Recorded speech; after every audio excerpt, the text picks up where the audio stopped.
Hello and welcome to episode 117 of the Ego Chall Podcast. My name is Preston Byers, and as always, I'm joined by my co-host Justin Binkowski. And on today's episode, the major is finally here after multiple weeks of online qualifiers, after more than a month of just kind of waiting around for this moment. We're here. Major 3 of the Call of Duty League season is nearly here, just a few days now before teams will begin play. And we'll get to see if Atlanta FaZe is the most unstoppable team in quite some time in the CDL. We're also going to see if a certain team can finally win a match for the first time in a month and a half or 2 months. But before we get to any of that, how are you doing, Bink?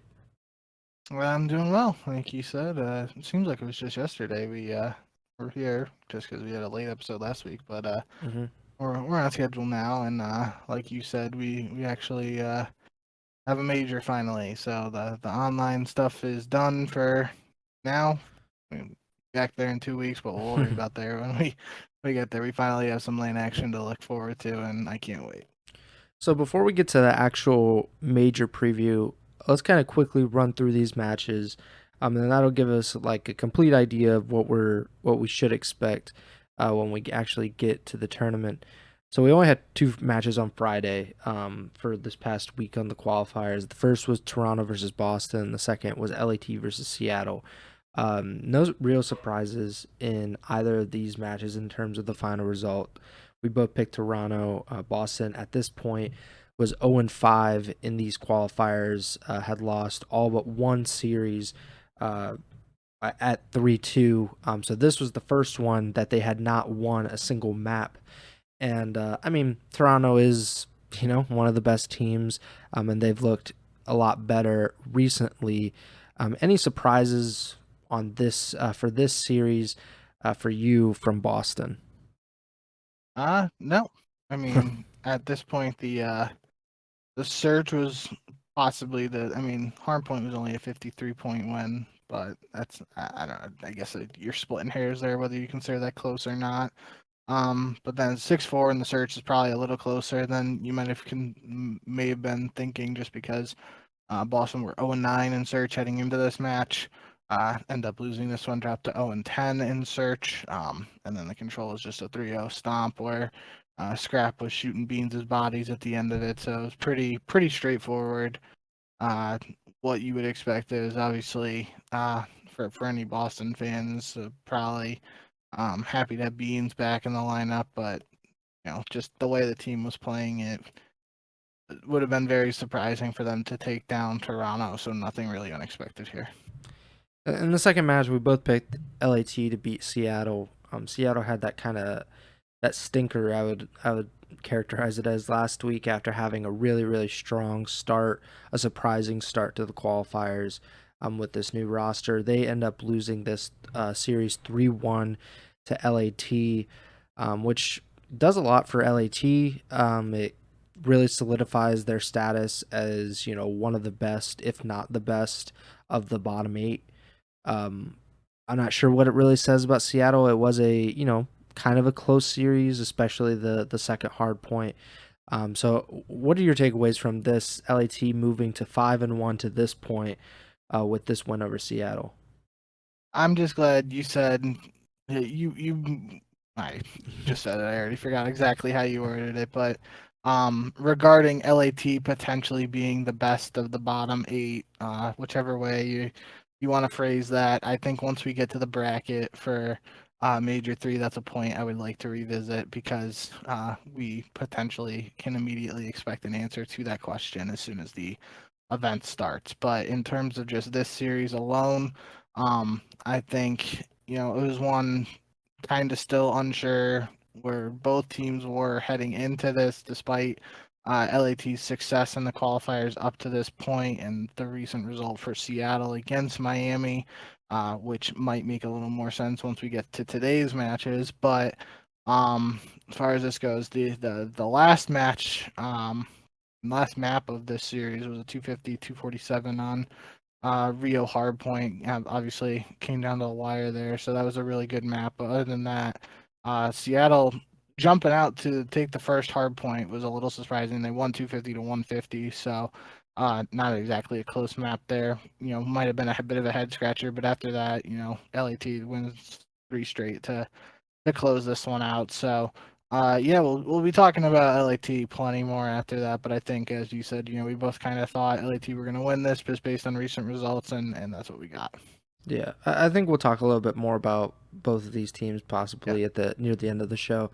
So on Saturday, we had 3 matches, and this light, I think a light just burned out in my room. So, but Saturday, Vegas versus Boston. I think we were both expecting kind of an interesting matchup here, because Vegas was making a roster change after having a 12 straight map losses with ASIM. They decided to make a change, which was definitely a decision. It was a pretty interesting decision to even make that change to bring in ASIM in the first place. If you want to hear more about our thoughts on that, you can go back to last week's episode that we talked about it more in depth and ASIM more in depth, and we've talked about Boston a lot more than that we probably should. And now the light's back on.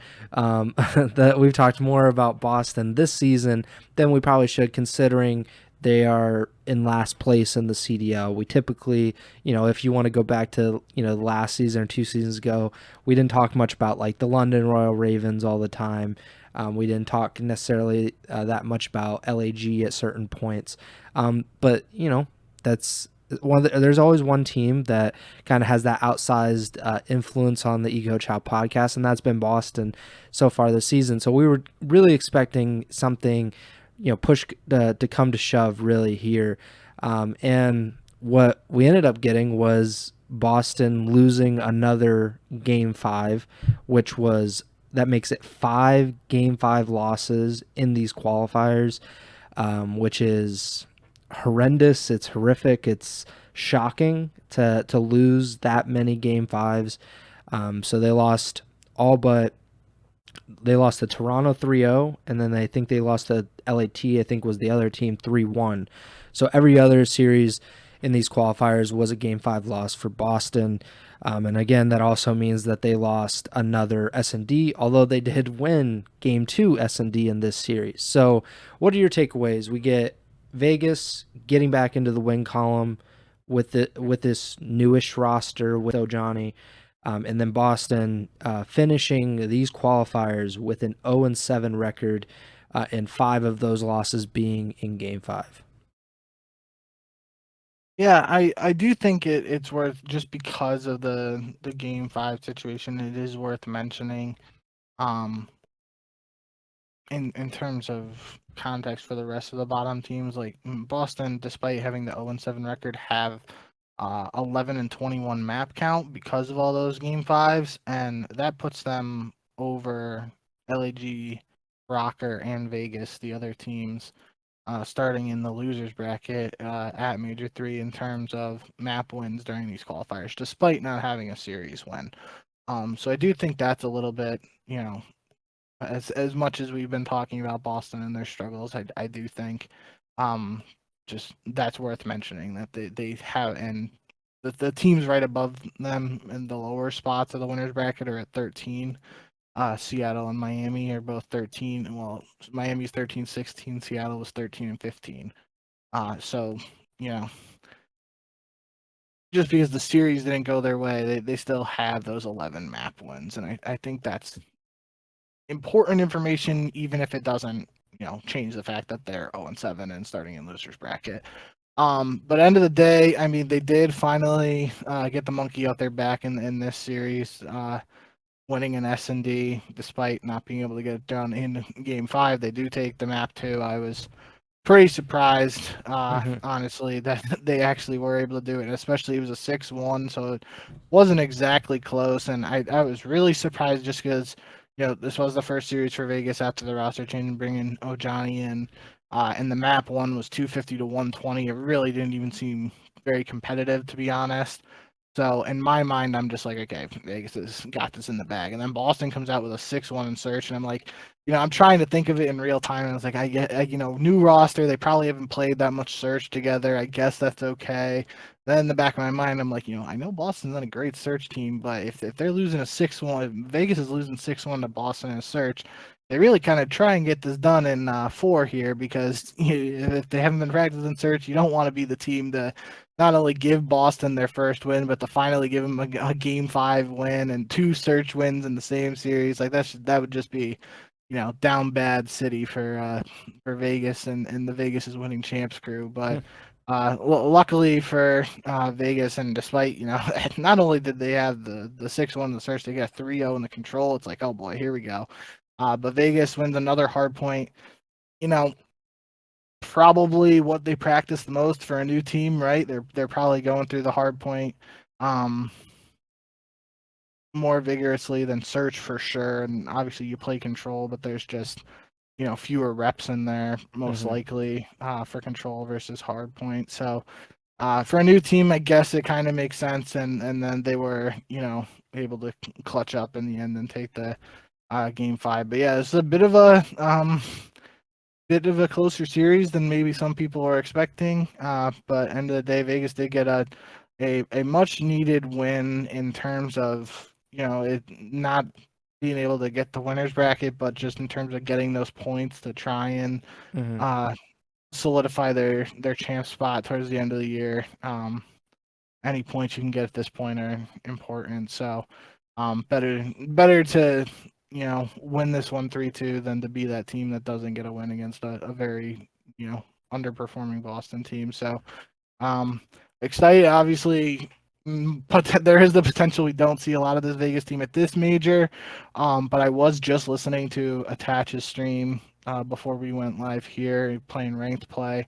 He's talking about saying like it's just this team is just clicked right away, and he said if you guys could see our scrims, like we're just clicking right away, and it could be honeymoon stuff and all that, and but he said he was like we got this major, a set of qualifiers, and one more major to make sure we get the champs, and that's what we're trying to do right now. So obviously a bit of a roller coaster series for season for Vegas so far, and most recently been on that downturn, but they're trying to go back up, and in a world where we potentially get to see more than one match out of them at Major 3, it would just be good to see as much as we can of this new squad to see if there actually is the potential for them to be back where they were considered heading into these qualifiers. Yeah, I mean, with Vegas, it's kind of they haven't won more than a single match on LAN so far this season. They won one at Major 1, they won one at Major 2. So this will be, their chance to really prove themselves, and that's kind of been a big reason why they haven't been able to kind of move up in the standings as much as some other teams. Is the LAN stuff is more important than the online stuff, like at least in terms of each individual match is weighed way more on LAN, and that's really helped the team like LAG, who's had a really bad time online, but then they go to LAN and they win a few matches, and it kind of makes up for it. Where Vegas has been doing relatively well, probably one of the best online teams in that bottom 8, but they still haven't been able to move up and kind of solidify a top 8 position because of the LAN stuff. So this is going to be a good opportunity for them. As far as Boston goes, I think obviously they're the first team in CDL history now to go 0-7, because this is the first season that they moved to a 7-match qualifiers. And I just looked it up. For last season, we had 5 qualifying matches per week, or per major cycle, and 4 teams did that: Minnesota, LAG, Florida, and London. So 4 of, if not the 4 worst teams last season, each kind of did that. But Boston's was, it's really interesting. The reason I brought up like losing in Game 5 over and over and over again is because I think it's supposed to be an indicator that they're close, that they're not that far away from being, not saying a championship level team, obviously, but a team that is competing for one of those major winner bracket spots. I don't think that they're necessarily super far away from that. But obviously, in terms of actually getting these wins, it's been nearly impossible for them. And I'm not sure why that is. Maybe it's just the lack of talent. Obviously, Pentagram, this has been his kind of like introduction into the CDL, which is not great necessarily for him. And it's not obviously his fault because there was a lot of dysfunction around this team before he came in. Beans coming back into the CDL. Obviously, there's been so much talk around Snoopy this season, which has probably not been fair to him in a lot of ways. And Priest is, kind of just doing his thing. But at the end of the day, I think Boston is in a weird position. They're kind of in a similar position that Minnesota was in going into the Major 2, because I looked it up and Minnesota had 4 Game 5 losses in the Major 2 qualifiers, but they had won a match online before going to Major 2. And of course, they made a roster change or 2 roster changes before these qualifiers after having, kind of sliding down the rankings or sliding down the standings by performing really, really poorly. So I'm not really sure what to make of Boston. I don't know if this will be the impetus for a roster change. Of course, nobody could really blame them necessarily if they're, if they look at one of these guys and are like, all right, we're going to move on. We're going to try something else. But at the same time, it feels like a situation where you might just be resetting yourself and, okay, like we're going to have a poor start to the Major 4 qualifiers now because we're all getting used to each other again, getting used to the chemistry of this particular team. So, yeah, I just don't know. I don't see them necessarily winning anything at Major 3 in terms of like a match. It would be really, really shocking, but yeah, I don't know what to make of this Boston team, and maybe we'll talk a little bit more about them as we actually get into the Major. So unless you had anything, we could probably move on with these matches. Shout out Nero for dropping 16 kills in the Game 5, and I wasn't very clear. The COD League Twitter said just record broken, most kills in search 16. Don't know if that's in the CDL era or just for this year. But Nero posted #1 LAN record and #1 online record. I love me. So shout out Tremy for that. I love me, because that's a Tremy classic. But yeah, regardless, we love seeing dropping numbers in search. So had to shout that out real quick. Of course, Minnesota versus Carolina was the second match on Saturday. I picked Minnesota. I wasn't really sure what to expect out of these teams. Carolina ends up winning this 3-1. They clinch a spot in the winners bracket. I mean, they won S&D again, so maybe we should start to be believers in Carolina, or maybe we should stop believing in Minnesota. I'm not sure what the takeaway is here. What are your takeaways from this series win?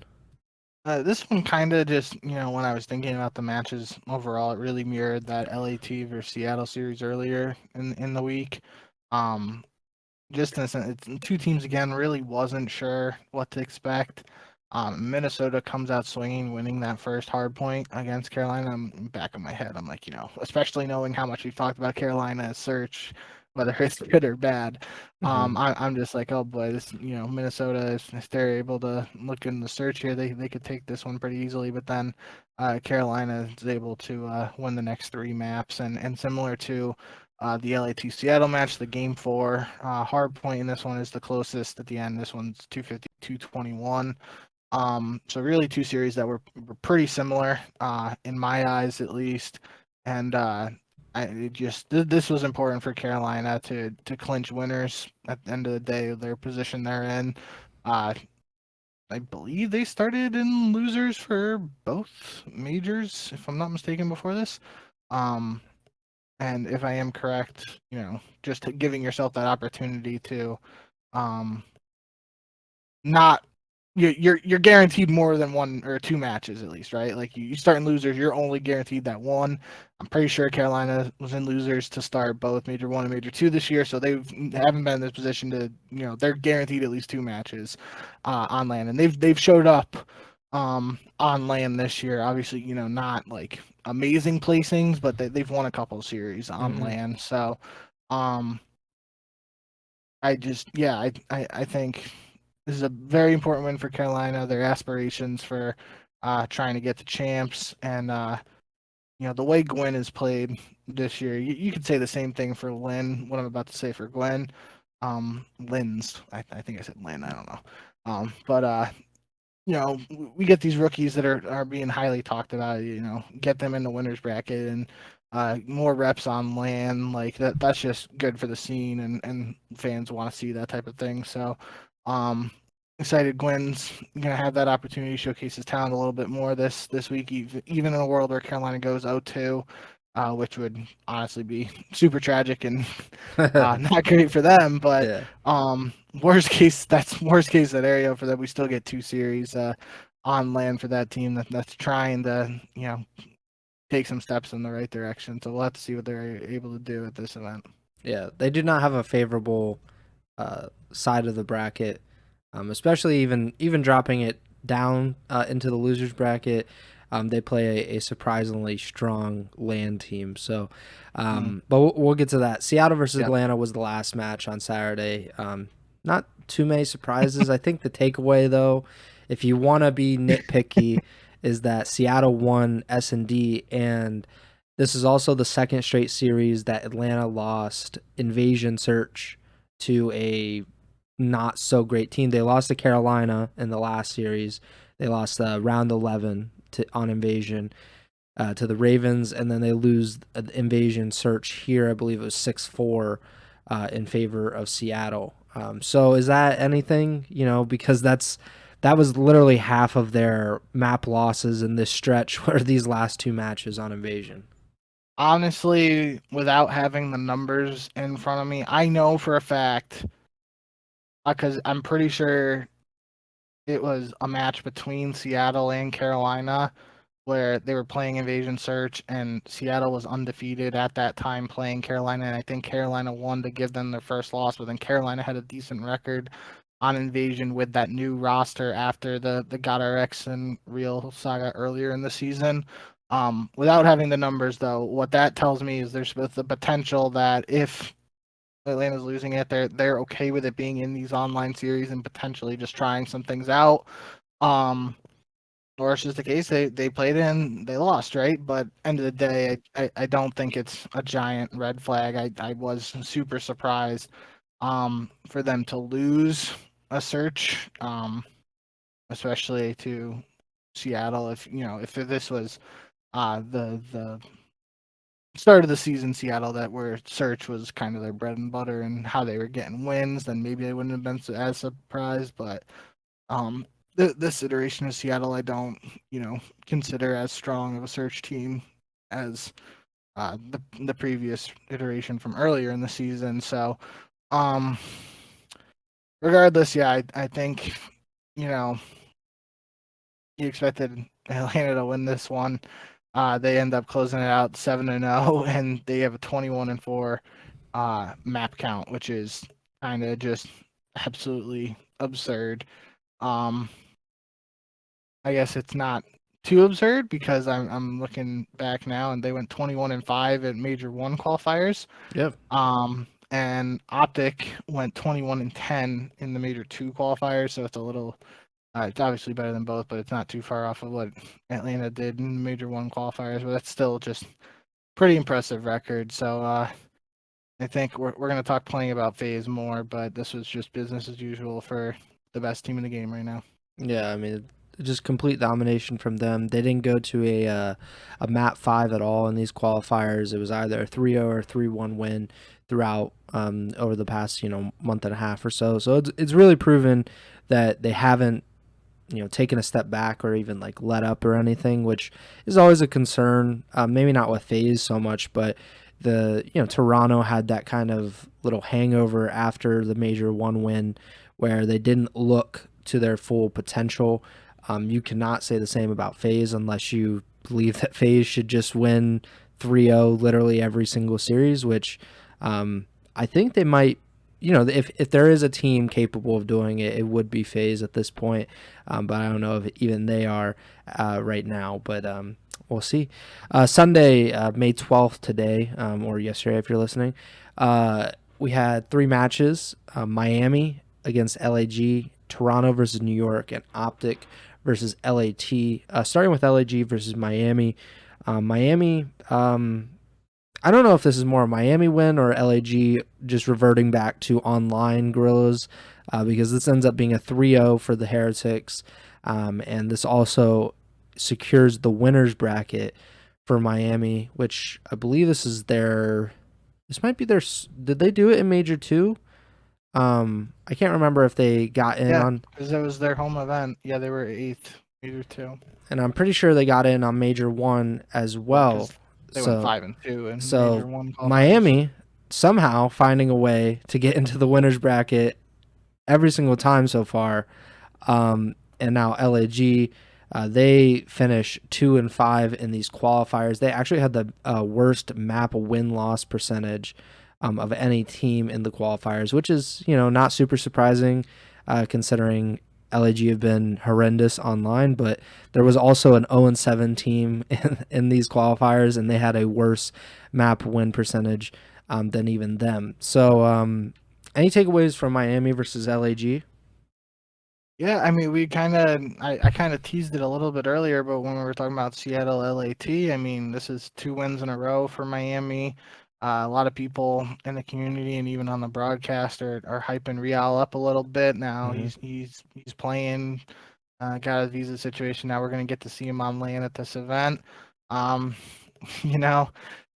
been a team that's fooled us as a podcast and us as a community earlier this season, and I believe they're still, despite those winners bracket, they're 0-12 map count on land. I believe 0-4 so, yeah. series. So still looking for that first land win. It's not necessarily going to be any easier for them in the winners bracket round 1 matchup this go around. But again, like we're just saying with that Carolina Minnesota match, it's much better to be in a position where you're guaranteed 2 matches over only being guaranteed 1, right? So, even if you got to go up against FaZe in the first round of winners, it's better than automatically starting in the losers. So, I was definitely surprised this was a 3-0 despite,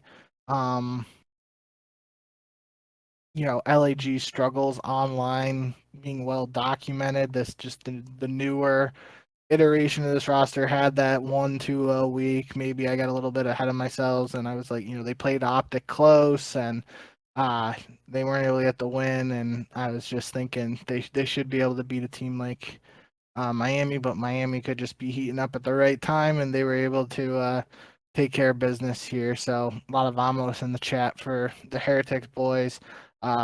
Will be interesting to see from an LAG perspective if their success on land continues with this new roster. But this was a little unexpected from me, and the day it was another match that got a winners bracket spot for Miami, and like we said, better there than in losers. Then we had a defending world champion New York Subliners going against I don't know if they're defending, but the runners up from champs. So a champs finals rematch here between the Subliners and Toronto in the final in these teams' final match in the qualifiers. A pretty different set of qualifiers for each of these teams. Toronto has kind of looked like probably the 3rd best team. I'm sure some people would argue 2nd best, but definitely a top 3 team. New York has not looked like that at all, and that kind of came out in this series as well. Ends up being a 3-1 win for Toronto. A really, really tight map 1 hard point between the 2 teams that Toronto wins by 6, and then New York responds with an S&D win. But Toronto ends up taking all of the respawns in this series winning 3-1. New York finishes the qualifiers with a 3-4 record, so they finish in a tie for fifth place with Carolina, Seattle, and Miami, and LAT, who we'll get to in just a second. They end up finishing in that top four along with Optic, Toronto, and Atlanta. So is the bigger takeaway, excuse me, Toronto winning this, going 6-1 in these qualifiers, or is it New York dropping another series and finishing 3-4 in a pretty tough couple of weeks for the Subliners? Yeah, I mean, definitely not ideal situation for New York, but this was always going to be a tough match between two what many people consider all year long top four teams. Even if New York is playing at their best, this is still going to be a tough match against a team that won an event earlier this year, right? So, the bigger thing for me is like New York really had an opportunity to send a message right away. With this game one, they jumped out to a 171-49 lead after the first set of rotations there on Vista Hardpoint, and then that's 51. It's like a 120-point lead that they just throw away and let Toronto come back into the game and close out. So that's really you don't see that too often at the highest level, let alone between two teams that are considered to be in the top four by a lot of people. The one that comes to mind would be Vegas versus LAT last year on Hotel. I don't know if you remember that, but it was a really crazy hard point, and I can't remember if I feel like it was over 100-point comeback, but I don't even know if it got to 120. But regardless, it was on land because I remember I think it was in the losers bracket of one of the events when in Vegas might have LA team the whole thing, but I remember that comeback regardless. It was pretty nuts. But yeah, I think that really, especially considering New York take the search in this, which search seems to be the thing that Toronto's been talking about a lot, trying to iron out and improve in through this online set of qualifiers. You think about New York taking the search in this, and if they were able to close out map one, you're looking at a 2-0 series lead with a shot to close out a series against really strong Toronto team. We're having a whole different conversation here, right? So yeah, I just think that map one really set the stage for the entire series, and it was one that New York could have won, and we could have had a whole different conversation. But Toronto was able to take the respawns, and we got some quality entertainment in the post-match interview from Scrappy. Even threw out a mid-series tweet when there was like a restart to map 4 for like tech issues, or it sounded like LAG, wow. New York was lagging. That's where the LAG came. And the lagliners. Even the thing that jumped out to me the most really about the series as a whole was Kleenex flipping the bird at the end of the series to the camera. I personally and we as a podcast have sung the Tissue's praises for many years now on this show.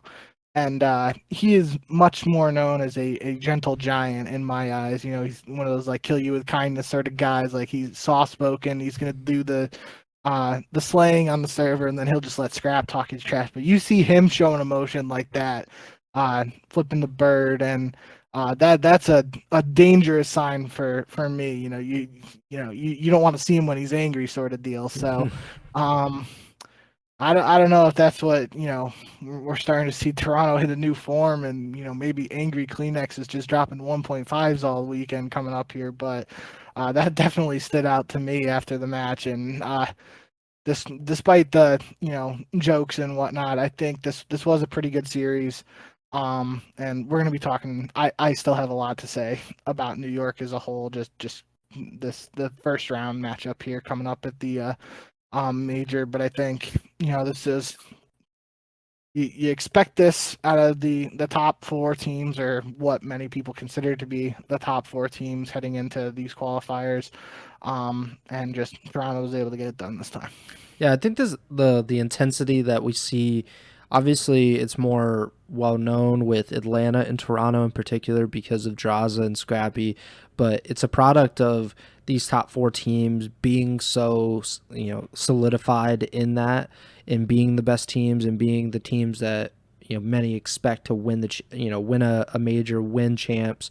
I think those teams know that, and they really take these matches, even if they're online, which we know not every team is taking it as seriously as they probably should, or they don't get, as intense, obviously, as maybe even at a major where you have the crowd, you get to see people in person. It's a different feeling. But they take this very seriously and they really want to win these matches. So I think that kind of plays out in these series where you see Kleenex, who, like you said, not known to be Clayster, Scrappy, Draza, those guys that are, really getting animated, but he's flipping the bird, which we love to see. That's what competitive COD was built on. We're getting back to the. I honestly believe that this season has had like the more, the rivalries have kind of returned in a way that I wasn't really expecting. Obviously, Scrappy has kind of been at the forefront, I think, of it all, in all honesty. And maybe he's just had an incredible influence on Kleenex to the point where he's getting him to do things that he normally wouldn't do, and we love to see that. I hope it continues. Maybe we'll get a little bit of more animation even on land, which is the best to see guys literally get up from their seat and call people trash from across the stage. Shout out, kill us, loss. But Toronto, they moved to 6-1. They obviously were solidified in that top four anyway in terms of the winners bracket. So, but New York, they're going to have an interesting match in the bracket, at least in the first round. And then we have the last match of Sunday, the last match of these online qualifiers, Optic versus LAT, which obviously, if you looked at the beginning of this stage, I don't think many people would be expecting this to be like a real consequential match. But both of these teams coming in were 5-1. The winner of this match would tie with Toronto as the second seed, and via tiebreaker would figure out who's going to be second, who's going to be third, and then the other team would drop down to fourth seed, which New York ends up getting that fifth seed, and so that's not a great first round matchup for nearly anybody, and it ends up being LAT kind of gets the short end of the stick on this. They lose 3-1 to Optic. They drop to 5-2, which is obviously incredible especially for them, as a team that we've been talking about looks to be the best of that bottom eight. But they drop down to 5-2. They drop to the 4 seed, so they will play New York in the first round of the major. Optic, they get a tiebreaker, and now they'll have a more favorable matchup is all I'll say for their winners bracket match. But any takeaways from this? Obviously, this is the HBR Classic. This is what we've come to know and love from these two teams. And they've had some pretty competitive, very fun series over the years, especially when LAT was fielding a world championship level roster. That is no longer the case, but this was a fun series regardless. Any thoughts on Optic's win over LAT? I mean, it's kind of, we've joked about it before with past iterations of Optic, but a series where they lose the search and when the respawns, it's kind of an Optic staple at this point. But yeah, I think you summed it up pretty well before that, saying like this is a match you look at it heading into these qualifiers when all the teams are 0-0, probably don't think much of it. But given where both teams were heading into this match today in particular, LAT, probably put up more of a fight than some people may have expected, especially before, these recent qualifiers took place. Especially maps 2 and 3 were particularly close. You see a lot of 3-2 control, so it is what it is there. But 6-4 in the search that LAT win there. I think it was LAT won 4 rounds in search, Optic won 4 rounds, and then LAT won the next two after is 4-4. So pretty close map there, even though LAT won. But the one that stands out to everybody for numerous reasons, whether it's because it was the last map of these qualifiers online or because it was the last map of the series or the end result, the Vista Hardpoint was a 250 to 86, and I had no way to confirm this, or really, I mean, I guess I could have looked back at all the results from this year, but I didn't want to do that. But I believe most people said this is the second 100-point club of the season. And the CDL celebrated that by introducing a new song to the broadcast when a 100-point club is playing. That was actually kind of a low-key banger, so I was pretty surprised by that, and it was kind of funny and definitely unexpected. It started playing, and I was like looking at my tabs at the top of my screen, like, where's that sound coming from, before I realized what the words were, and I was like, oh, this is, on the CDL stream. Wow. So yeah, if we see more 100-point clubs, obviously whether it is or isn't the second of the year, there definitely in my eyes have been fewer this year and past years just because of the nature of this game. But if we do get a couple more 100-point clubs this year, I'm all for hearing that song a little bit more because that was a little bit unexpected. But yeah, this was Optic taking care of business here. All things considered, obviously they were viewed by a lot of people probably to be the favorites going into Major 2 because of that 7-0 performance in the qualifiers. But at the end of the day, going 6-1 here, that they only lose to FaZe at the Major, right? They played FaZe in this set of qualifiers too? Yep, that was their only loss. So they 7-0 Major 2 qualifiers, 6-1 in these qualifiers, and 2 losses at the Major for second place. So basically over like 3-ish, 4-ish months, they have 3 series losses and all 3 are to FaZe. We talk about it a lot here. The Green Wall expects first place, but at this point, that's pretty much as close as you can get without actually lifting the trophy. So, from an outside perspective looking in, not being an actual part of the Green Wall, that is probably, I don't want to say acceptable because again, they expect first, but it is, to unbiasedly, I feel like that's like, you gotta just be like, yeah, things are looking good. They're as good as they can be without being that undisputed, just beating everybody sort of deal. But even in saying that, they technically are beating everybody except FaZe. So, end of the day, Optic's in a good spot right now. Could set us up here just based on the way things have been going for another showdown between Atlanta and Optic. And if we do get that at Major 3 and it's anything like those matches at Major 2, we're in for a treat this week. Yeah, I mean, there's no shame in losing to FaZe. I mean, FaZe did it to Optic, for the last 2 years, and obviously it rubs. Other way around, you mean?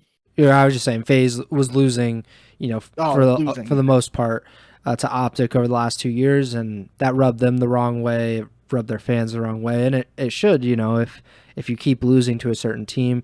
But FaZe has been doing this to everybody. I just looked at their qualifiers. They beat New York 3-1. They beat Optic 3-1. They beat Toronto 3-0. So the top 4 teams, the rest of them, they were a combined 2-9 against FaZe in these qualifiers, and FaZe was dominant at the Major. So there's really no shame. And the match that I really did want to see in these qualifiers would have been Toronto versus Optic, because they both finished 6-1. They both lost to FaZe as their only losses. And they both had 70% plus win percentages. So maybe we'll be lucky enough to see that at the Major. So before we get to the Major, pick 'em so far this season. We both went 7-1 this past week. So you picked LAG over Miami, and you did not believe in the Vamos, and I picked Minnesota over Carolina, which shame on me. That will not happen again, at least for this week probably. Pick 'em. you are 111 and 51. I am 108 and 54. Trimmer, as always, 0 and 1. He has not had a win in ever, so that's crazy. Yeah. But here we are, Major 3 in Toronto. The Ultra are hosting this major, so we can probably expect quite a few Toronto fans, in addition to all the Optic fans as usual. But if you're looking on YouTube or Twitch, the bracket is on the screen now, and we'll give our thoughts on the winners bracket round 1 matches. This is for the people that don't typically tune in or know about our major previews, but we'll give our predictions for the winners bracket round 1 matches. We'll give our predictions for who's going to win, a possible dark horse or MVP or something like that. And just kind of run through some of our thoughts on the teams and maybe their path to victory, or, let's be honest, there's really not that many teams that have a path to victory in reality, but we'll talk about quite a few of these teams nonetheless. So in the winners bracket, or let's start in the losers bracket. Losers bracket, these are the bottom 4 teams from these qualifiers: the Vegas Legion, the Boston Breach, the Minnesota Rocker, and LAG. For the people that don't necessarily watch CDL all the time, these teams do not have a buffer. If they lose one match, they are gone. They're done for the weekend. They flew all the way to Toronto. They got across the border just to be sent packing, immediately. And there's a good chance that all of these 4 teams could be sent packing very quickly. But in the winners bracket, the top 8 from the Major 3 qualifiers, Atlanta FaZe will play the Miami Heretics. The Los Angeles Thieves will play the New York Subliners, as mentioned earlier. The Toronto Ultra will play the Seattle Surge, and Optic Texas will play the Carolina Royal Ravens. We'll start at the very, very top, the 1 versus 8 matchup, a foregone conclusion to who will win unless the Heretics are tapping into some Florida Mutineers energy here and deciding to be a massive upset bid. Atlanta versus Miami. I think we're both going to pick FaZe to win this, considering they obliterated all of the teams that they played, including the best teams. And Miami, despite winning their last match, is not one of the best teams in the CDL. Yeah, obviously going to go with FaZe here. Kind of hinted at it a little earlier when we were talking about Miami. You obviously want to have that buffer, as you were just mentioning, of being in the winner's bracket, but this is the toughest draw you can have at this point. So, bit unfortunate in that scenario, but I think Miami takes it over, guaranteed starting in the loser bracket. It's not often that you can get catch FaZe sleeping or anything like that, but if they're somehow all having an off day, or they all get food poisoning on the flight to Toronto or something like that, you're in a much better position to at least make something happen, as opposed to just starting the loser bracket right off. So definitely one you expect Atlanta to take. I am excited though to see Real on land. It's a bit of a tough land debut for him in the CDL. But if he drops down, loser bracket, gets to play against that newer Vegas squad, that could be an interesting one, if that's how it shakes out. But end of the day, I think the goal for Miami, obviously they want to win a series, but if they are, as I'm pretty sure they are, 0-12 map count on land this year, you kind of gotta, if you're Miami, you gotta be like, all right, let's start with getting one land win under our belt and build from there. Could you imagine just a Spanish dude showing up to Draza's hotel room with like a pizza with some like rat poison on it to give him some food poisoning, like that I don't know, like that. I don't know if Jordan ever confirmed that, but that was the rumor that Michael Jordan, was in The Last Dance, which that just calls into question Michael Jordan's intelligence, that he took some random pizza the day before whatever game 5 of the NBA finals, and like the flu game was really just like the poison pizza game. But if the Heretics, if a Spanish speaking pizza delivery man shows up to one of Atlanta FaZe's hotel rooms, they should not take that pizza. They should just pass it along. Maybe LAG or something's hungry and they could pass it along down the hallway. But yeah, I think we're gonna go with FaZe. That would be possibly the biggest upset in CDL history. I don't know what the previous mark would be. Maybe if FaZe lost something when they were dominating in whatever Cold War or whatever. The Nikki D Major 5 in Cold War. Yeah, something like that. But yeah, we're gonna go with FaZe.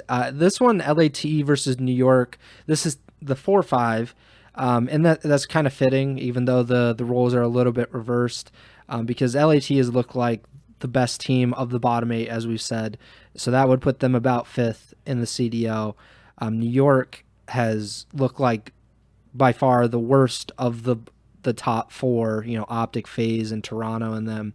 And that is kind of proven 3 and 4 this in the qualifiers. They have the 5th seed here. I would still favor New York. I still obviously you kind of rely on the talent. You bank on that. And you believe that you have defending world champions plus Sib. So I'm gonna go with the subliners, but LAT has looked far more consistent.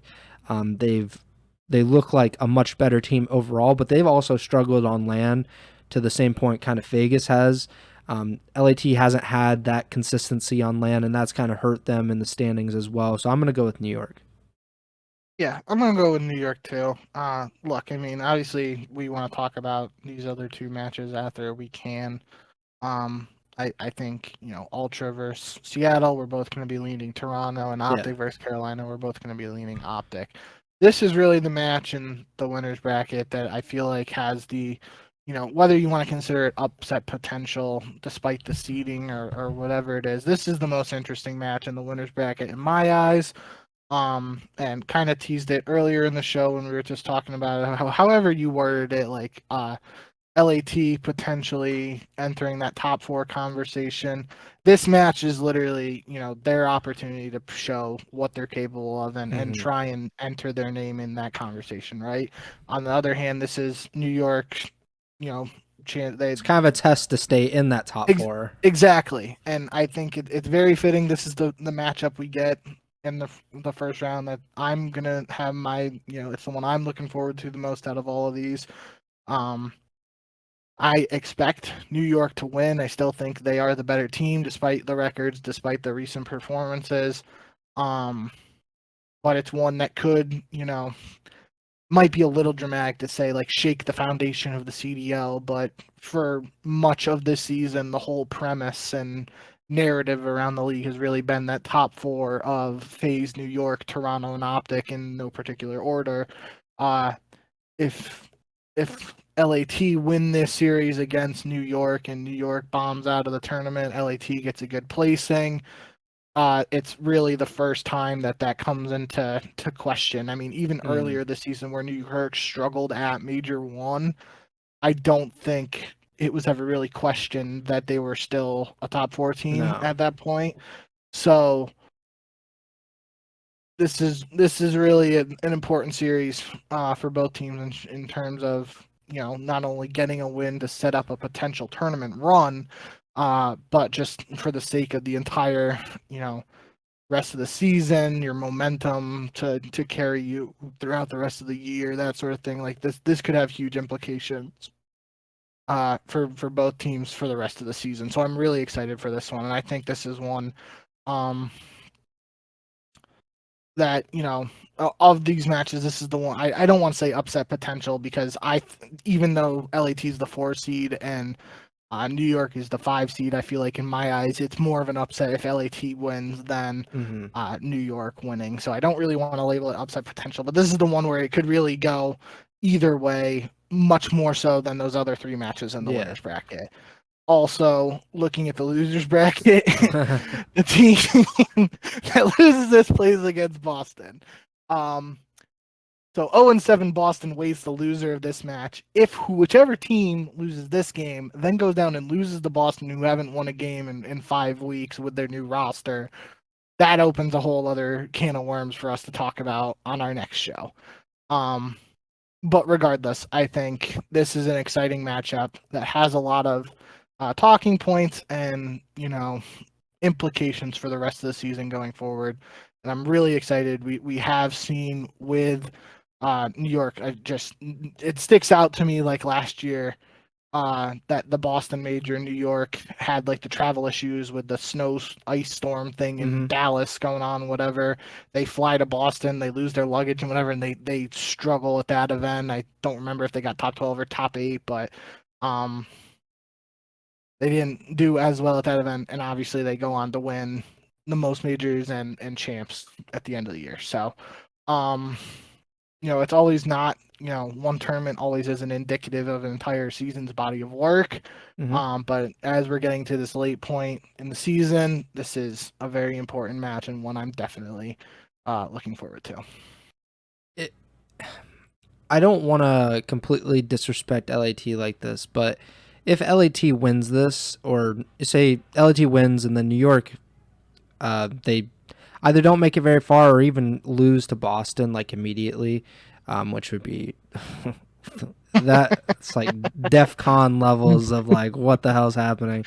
But if New York kind of flames out, I don't think there's a top 4 anymore. It would just turn into a top 3. Like I don't even think LAT has LAT has to kind of prove it against FaZe. Obviously, if they beat FaZe in winners round 2, then like we're having a real discussion next week about like, okay, like how much can we actually put stock into this?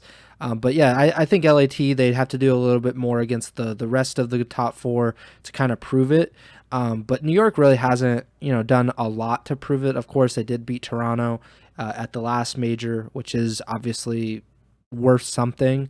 And New York, I think the reason we didn't panic too much after Major 1 was because I believe they were like the 1 or 2 seed in the Major 1 qualifiers.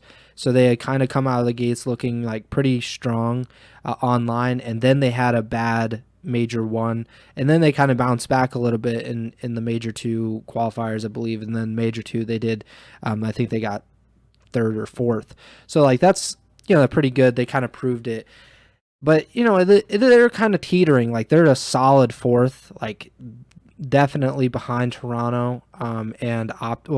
Toronto's kind of the more conversation because Toronto lost to New York last time on LAN, but they're definitely behind Optic, and obviously they're behind FaZe as well. So that makes it an interesting conversation about that. With those other matches, Optic versus Carolina, Toronto versus Seattle, I agree with you. I'm going to go with Optic. I'm going to go with Toronto. That's just the nature of the CDL this season. We saw in past years a little bit more where there's kind of a little more intrigue with these round 1 matches. The 3 versus the 6 could be very interesting. The 2 versus 7 sometimes, if you have an underperforming team, slide down to 7th, that could be a really interesting matchup. We're just not at that point in the CDL now. The top 4 is kind of what it is, and there's a top 5 at the moment with LAT, and just kind of like how they've been playing lately, but there's really just not a lot of intrigue. Where it would get interesting is winners round 2. That's kind of the winner semis is kind of where things pick up if these results happen as we expect them. If FaZe wins, if New York wins, or even if LAT wins, that would kind of make it interesting. You'd get FaZe versus New York, FaZe versus LAT. Personally, I don't have a particular rooting interest for LAT, New York. I don't care necessarily one way or the other, but I think the more interesting matchup would be New York against FaZe. So that's kind of what I'm hoping for, just so we can see those two teams play each other. And I think the most likely matchup on the other side is Toronto versus Optic, which was the matchup that I most wanted to see in these qualifiers that we just completed, and really see how do they match up.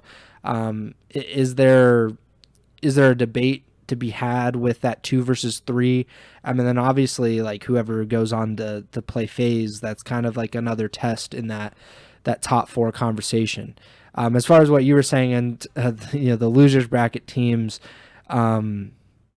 Vegas is not an easy out, I would say. Oh, We're expecting the Heretics to drop down, so there's a real possibility that Miami will have gone 0-6 on LAN this season, and depending on the maps, like they literally could go 0-18 in maps on LAN, which I don't know what the record is for most consecutive losses on LAN, but like that's got to be it. I wouldn't be shocked if it was like like a 12 map loss streak on LAN is quite a long time. So I wouldn't be surprised if they already own that record, but I could see it continuing.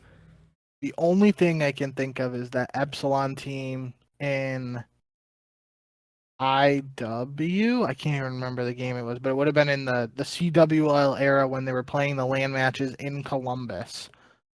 I'm pretty sure it was IW, Epsilon, and they went like 0-16, 0-18, something like that. That was pretty... that was Dave's team where he did a Dexerto interview and they asked him something. He's like, I don't know what you want me to say. Like he's like, win a map. Dude. They asked like, what do you want to do? He's like, win a map. I remember that. That's crazy. But yeah, jokes aside, I really am excited about this losers bracket in particular.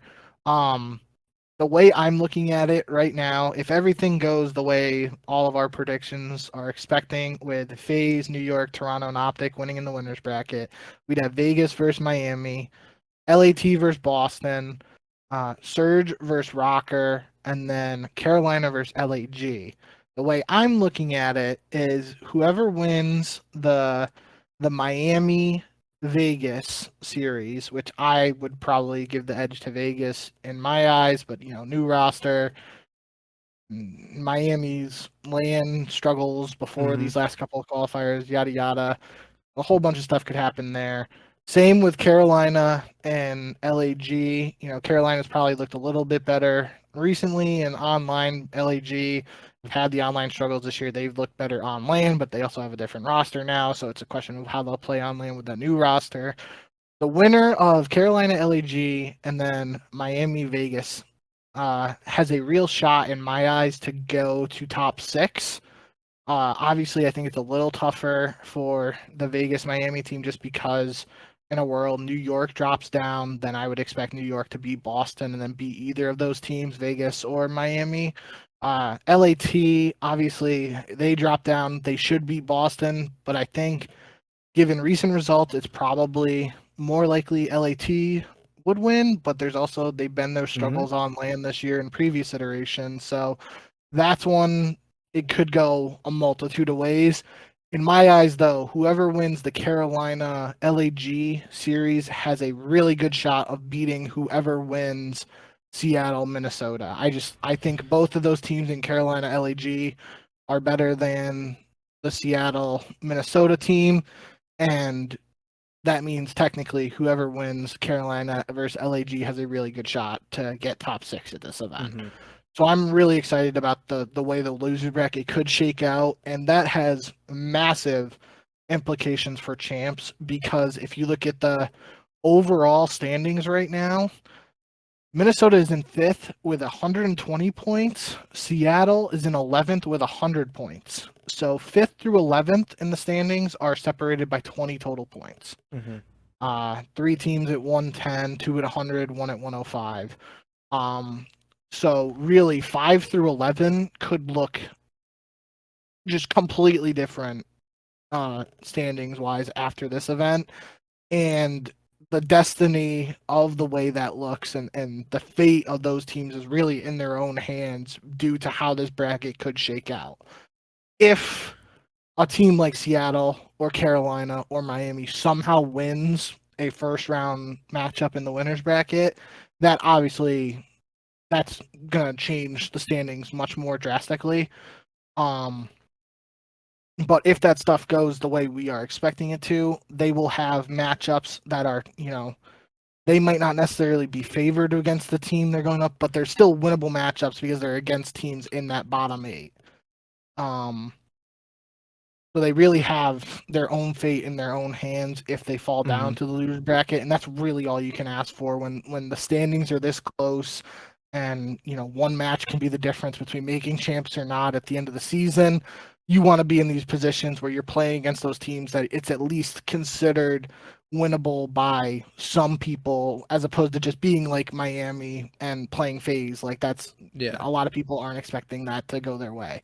But Miami against Vegas, you can at least make the argument that Miami has a shot, and that's really at this point in the season, you'd rather have a shot than have no shot. And obviously, it's COD. Every team has a shot, yada yada. But end of the day, this losers bracket will have major implications on the rest of the season. That can't even be questioned, and I'm just really excited to break it all down once all the action happens. And that's I just I feel like I'm talking in circles, but I really am excited for this losers bracket for whatever reason. It feels like anything can happen, and I have a vision of what can happen, and then we can sit back here in a week and just it doesn't go anything like that. But regardless, yeah, I'm excited. I think this sets up really nicely for LAG, who's had I think 2 of these kind of runs in them so far this season, where they lay an egg pretty much online, then they go to LAN, and the bracket sets up for them quite nicely. Like in this bracket, they're most likely going to play Carolina in round 1, and then they would play the winner of Minnesota and probably Seattle. Both of those teams are very flawed. And then, they probably have to play a really good team in losers round 3. But those 2, if they were able to get those 2 wins, that's another kind of buffer for them when it comes to these points. champs. Yeah, so and they've done this multiple times where they just haven't really shown up online, but on LAN they've done just enough to keep moving forward, which can't be the same said the same for Boston, who is obviously they're in last place and they're really really kind of far behind everyone else. They need this more than any other team to kind of have at least a win, if not 2 wins, to really get back into the hunt, have a shot at making it to champs at the end of the season. Obviously, Vegas, they kind of need to get back on the right track after a really bad qualifier stretch. Minnesota, who finished 4th at the first major of the season, they've really fallen off, and they need something to kind of keep them going in terms of the standings.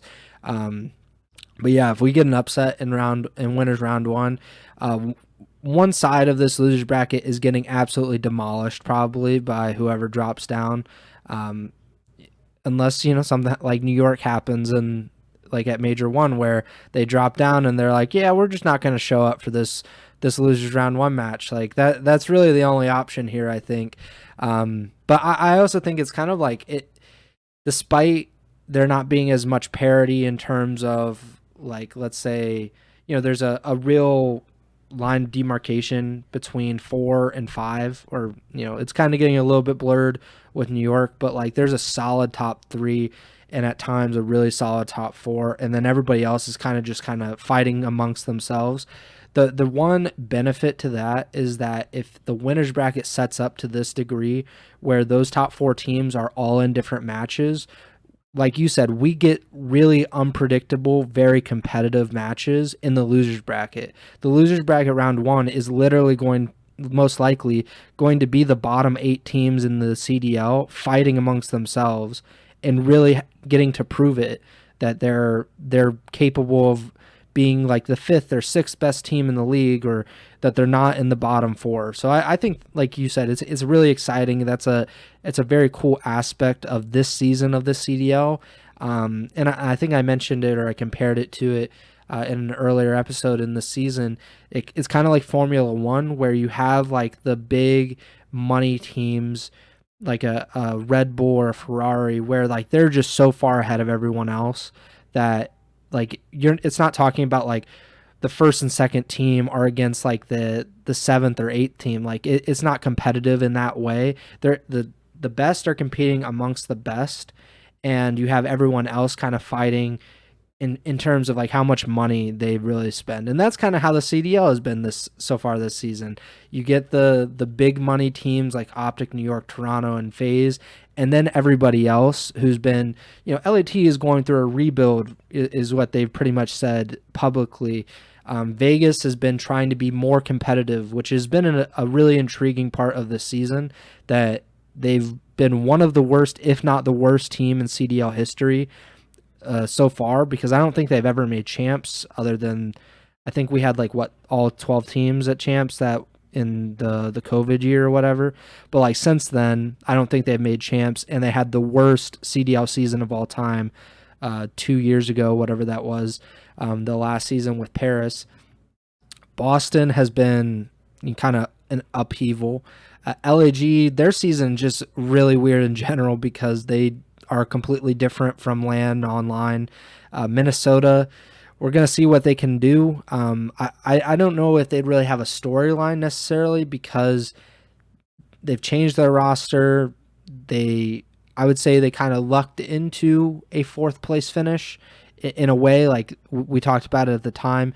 Major 1, they were not the fourth best team in the CDL at that time, but they got fourth place, and that has really helped them, help propel them to this point. And then you have all the top 8 teams that we've already talked about quite a bit. A lot of these teams are trying to prove, like, kind of a proof of concept with their roster that this is something to stick with for the rest of the season. And we could see a lot of roster changes over the next month or so if things don't go according to plan in Toronto this weekend. So that's always something to watch out for in the CDL. If teams are going to, execute a roster change based on the results of these qualifiers, based on the results of the LAN performances. So, it's going to be an interesting major. I'm really excited. I expect, my prediction, I'm sure it's the same as yours, is that Atlanta FaZe will win Major 3, but we have not had back-to-back major champions in a little bit. We don't usually have we have literally a different winner for every major. Like, I think New York, obviously was kind of the exception last year, but they were the exception for quite a few years. So I'm expecting FaZe to win, but with the way the CDL has been, it would not, shock me to the nth degree that if Optic or Toronto ended up walking away with the championship here. Yeah, I mean, you have to ask me who's gonna win the whole thing. I'm gonna lean with FaZe. It's just heading into, or at the end of the last event, I guess heading into that last event, it was one of the first times in my memory you really couldn't make a good argument for FaZe to take the whole thing. Well, you could make an argument, but it was really, it was probably the least expectation somebody or the community had for FaZe. Just, I mean, that the last qualifier loss to LAG was really a red flag for a lot of people. And then Atlanta just showed up on LAN and put all those worries to bed. And since then, they haven't really looked back. So if you had to tell me I can only pick one team to take this event, I'm going to go with FaZe. To play devil's advocate, though, I will say if the winner's bracket shakes out the way we're expecting, or in a world where that second match in the top half there, LAT versus New York, let's just say LAT wins, and then bottom half, Toronto and Optic both win, you get a top 4 match in that that's winner's bracket round 2 there between Toronto and Optic. Whoever wins that will have technically played better competition in the eyes of many people than if FaZe gets to the winners finals by beating Miami and LAT. So whoever wins that Toronto Optic could be, a little more revved up, have some more momentum, and that could be a route to potentially somebody taking down FaZe before the grand finals. But really, I feel like I'm really stretching to try and find something there. If things go the way we are expecting them to, I think FaZe is hoisting another trophy at the end of this event. But end of the day, like we were saying, this is Call of Duty. Anything can happen on any given day, and that's why they play the matches. So I'm just, I can't wait for this weekend, and really excited to break it all down with you once it's all said and done. Yeah, for sure. I think if FaZe doesn't win this tournament, I fully expect Optic to win this tournament. They have given FaZe a really good, for relatively, FaZe has been dominant, obviously, but I think Optic has looked really, really good. So I'll go with Optic if FaZe doesn't win, but again, big if there. And I'm excited to see Optic versus Toronto regardless, and the top four kind of play each other and see how the losers bracket shapes out from here. But I think that about does it for today's show. I don't know if you had any lasting thoughts or final thoughts or whatever. But yeah, we're both going with FaZe. I'm probably going with Draza for MVP if they win, just because I think just for In Toronto? I know. I think the showcase that he could put on would be entertaining enough that he could get thrown an MVP vote like that. But either way, I think FaZe is gonna win. You're thinking FaZe is gonna win. I think most of the fans in the CDL community think FaZe is gonna win. But again, like you said, that's why they play the games, and it's gonna be a very entertaining weekend of Call of Duty in Toronto, and we'll be here sometime next week to talk about it, to break it all down. Yeah, but make sure to like, subscribe, follow the podcast feed wherever you're listening or watching on. Twitch.tv/Ego Chall Podcast for the live streams, YouTube, Spotify, Apple Podcasts, all of that stuff. We'll have the podcast when it's released, which will be Monday morning this week, and then hopefully Monday morning for the next foreseeable future or whatever. But I appreciate all of you for supporting us and listening. And obviously the qualifiers, even for us, it's kind of a little bit boring just because it's a little bit repetitive. We don't always get the consistent strong matchups like we expect. It's kind of hard to formulate some of the storylines week to week because we see so many different iterations of teams and roster changes and consistency and all of that. But we appreciate any of you who are still listening to us or watching us. And we'll be back hopefully next Sunday for the post-major breakdown for the live show, and then again Monday morning, preferably for the upload for the podcast. So yeah, but that about does it for me. Bink, take it away.